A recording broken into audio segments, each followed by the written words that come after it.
Yeah, you listen to the HBCU Sports Playbook on HBCU Pulse Radio. We are here and we're talking about the upcoming football season. It's going to be a movie. I'm super duper excited for really all divisions of HBCU football, really football in general. I've opened my mind up to it, but HBCU football is going to be interesting. A lot of great coaches, a lot of movement that happened this offseason.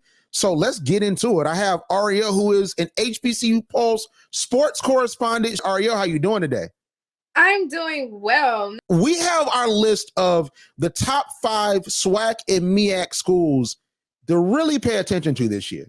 And we got to start with Jackson State for me because I have the SWAC. So we got to start with Jackson State, who was in the Celebration Bowl. Unfortunately, they did lose to South Carolina State, but they were 11-2 on the year.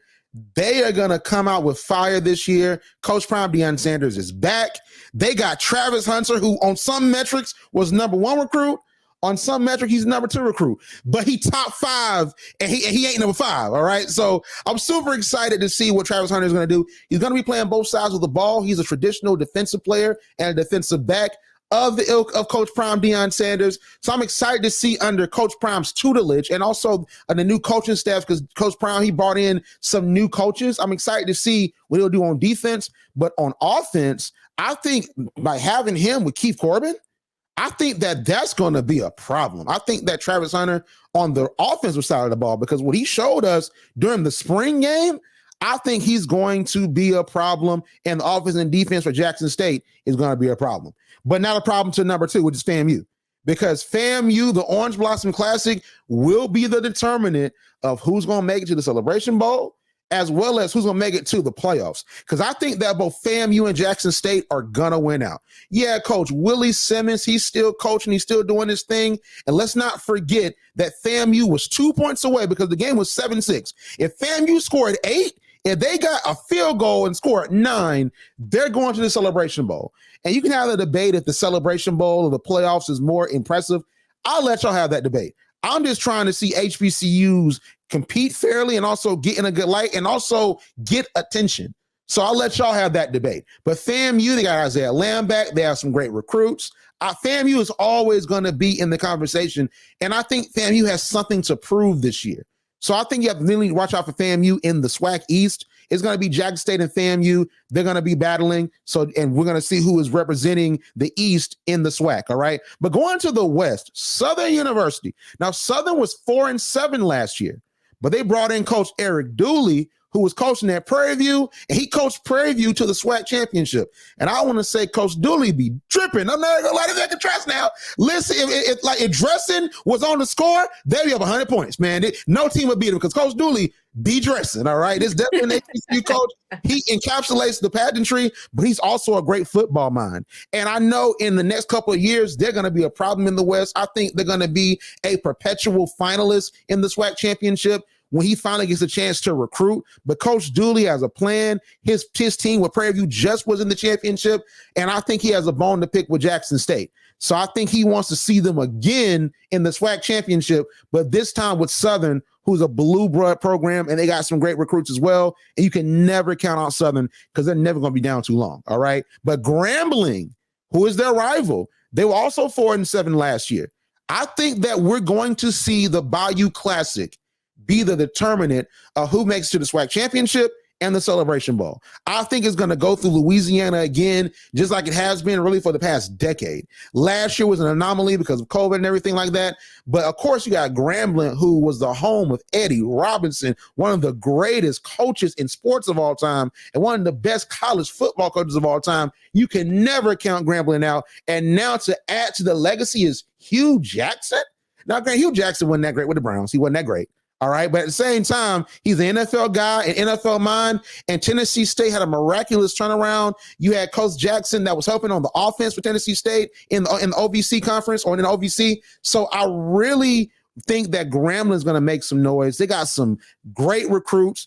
I don't think they'll be middle of the pack. A lot of people think they will. I think that Grambling will contend, but it's going to come down to if they can beat Southern. But Alcorn is going to be waiting too. Alcorn's not on this list, but Alcorn has something to say as well. The last school that we really need to look out for is Alabama A&M.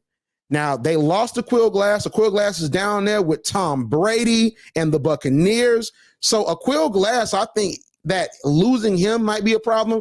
We got Coach Connell Manor, who is an amazing coach. He's one of the best coaches in the SWAC. He has something to prove because he got beat down by Jackson State. So he has something to prove.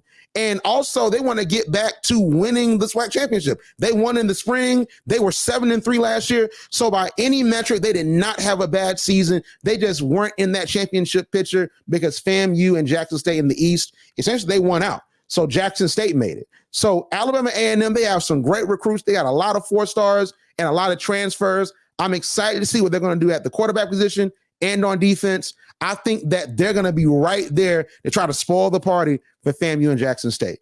But I think the SWAC has something to say because in the Celebration Bowl, they always lose to the MEAC. So I think the SWAC has something to say. But what do you think, Arielle? Hey, the SWAC has always had the potential. Let's just go ahead and say that. Nothing can beat the MEAC, but they always had the potential, and they really showed it once they hired Deion Sanders. And now you have all these NFL players that are trying to come and give back. Now you have all these top recruits wanting to switch sides from most of those ACC and SEC schools to now wanting to represent us, come to us. And look at them. They're winning. They're showing more improvement. They're handling the ball better in games that are not just HBCU based. We're getting a lot more exposure and money, and they're building on that and providing better teams. The SWAC is, everybody's out for Jackson State. Everybody has revenge. They have beef. They want to take them down. But the number one team that I'm looking forward to do that is FAMU. Because let's all think about it. That first game, that was their game. That was their time. Shedeur Sanders was struggling. Their defense was good, but it wasn't as great as FAMU. To me, FAMU was the better team of last season. They just had a couple of losses. But if they can turn all of that around, especially Alabama A&M, those two teams, they're coming for Jackson State. And I know Jackson State is ready and they will be prepared. But let us know what you're thinking, Arielle, about the MEAC. I don't have a top 5 because the MEAC keeps getting smaller and smaller. So we're going to do all 6 teams, no particular order.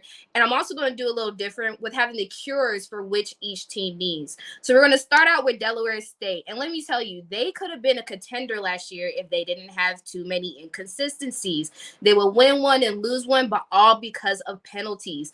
Penalties can hold a team so bad, especially with the fumbles, the offsides, too many men on the field, not knowing your position, letting your man go.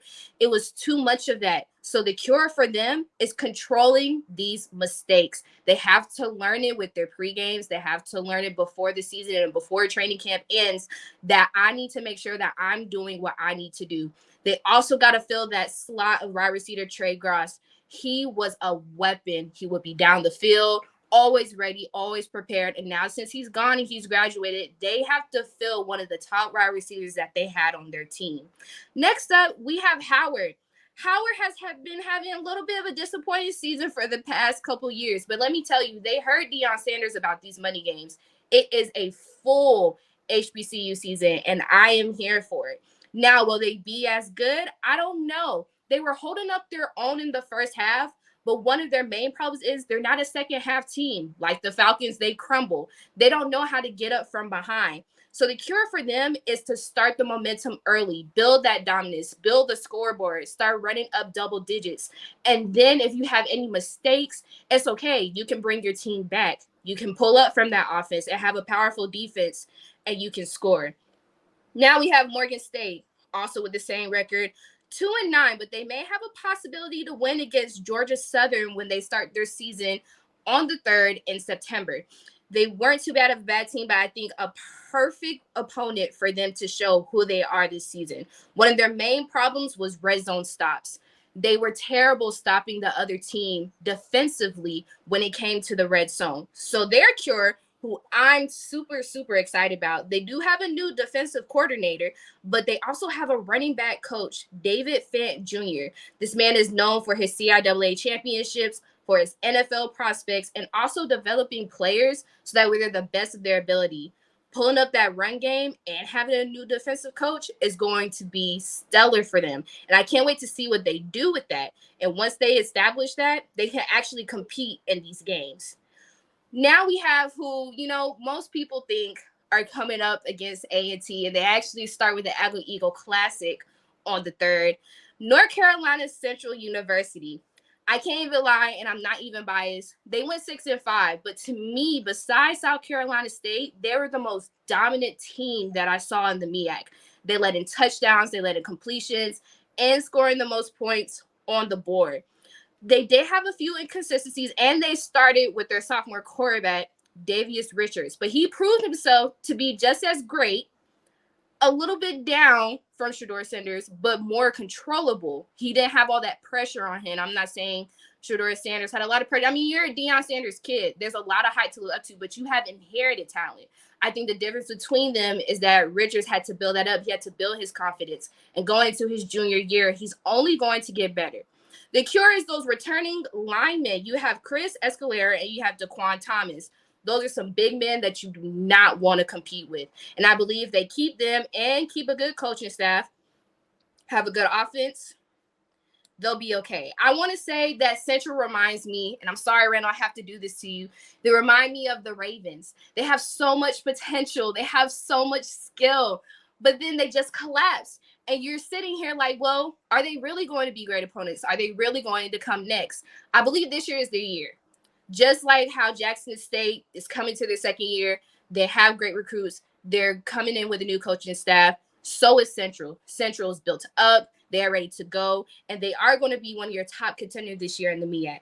Next, we have Norfolk. They went 6-5 last year for the record. They played Marshall for their first game, which I think is really going to show or make or break who they really are. Marshall is a really good team, a championship running team. And everybody should know from the famous movie, We Are Marshall, they have something to prove. They always come with good recruits and good coaching. They did have a winning streak after their first 2 losses, but then Norfolk fumbled the bag from Central all the way down.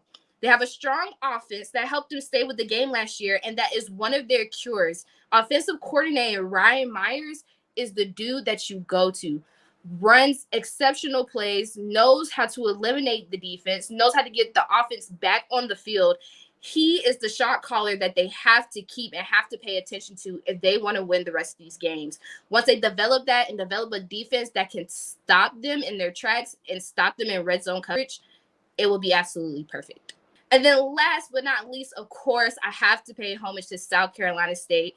The newer champions and reigning champions of that Celebration Bowl had a 7-5 record, and they didn't just beat Jackson State.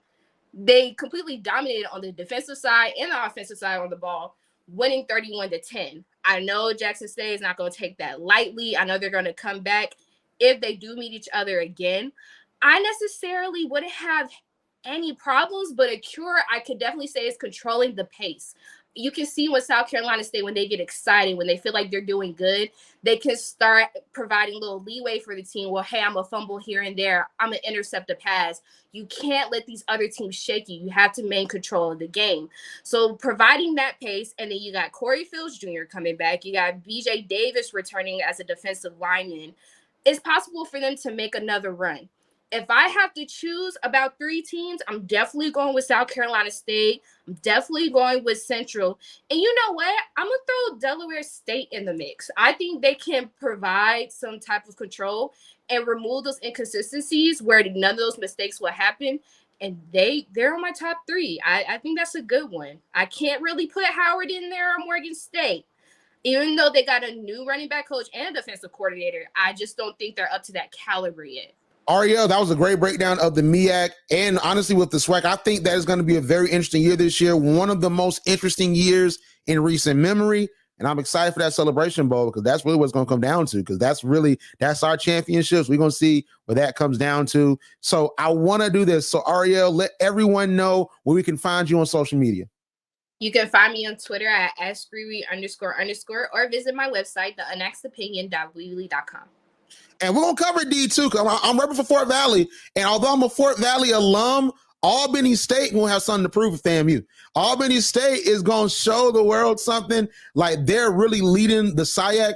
And I would also love to see Albany State versus Bowie. Set that up, make that happen. It's a non-conference game. We can do that. Do it on a neutral field. I want to see the 2 D2 powerhouses go after each other. But I'm super excited for this year, and we'll come back with more from D2. Listen to HBCU Pulse Radio.